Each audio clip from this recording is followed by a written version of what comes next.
চলো আজকে বানাই একটা ডান্সিং ডল। তো এর জন্য লাগবে 5 টুকরো কাগজ। আর অবশ্যই আমার মেয়ে, না হলে তো এটা কমপ্লিটই হবে না। তো দেখে নাও।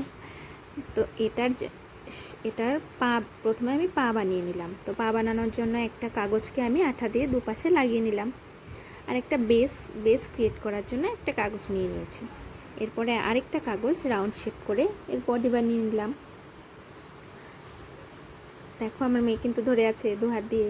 বললাম দেখ হেল্প কর, ও বলছে ঠিক আছে মা তুমি করো, আমি আছি। তো তারপর এর বডি কমপ্লিট হয়ে গেল। এবার আরেকটা কাগজ নিয়ে ওর হাত বানিয়ে দেব। তো তার জন্য হাত দুটো বানানোর জন্য আমি কেচিটা দিয়ে এরকম টেনে নিলাম, যেন কাগজটা একটু এরকম গোল হয়ে থাকে, ওপর দিকে একটু উঠে থাকে। তারপর একটা হাতটা আমি বানিয়ে নিলাম, হাতটা আঠা দিয়ে লাগিয়ে দিলাম। এরপর বানাতে হবে এর ফেস। তো ফেস বানানোর জন্য আরেকটা কাগজকে আমি রাউন্ড করে আঠা দিয়ে লাগিয়ে নেব। দেখো আমার মেয়ে কিন্তু এখানে আমাকে আটাও লাগিয়ে দিচ্ছে। তো এখানে দেখো ফেসটা কমপ্লিট হয়ে গেল। ফেসটা আমি এখানে লাগিয়ে দেবো। ব্যাস আমাদের পুতুল একরকম তৈরি।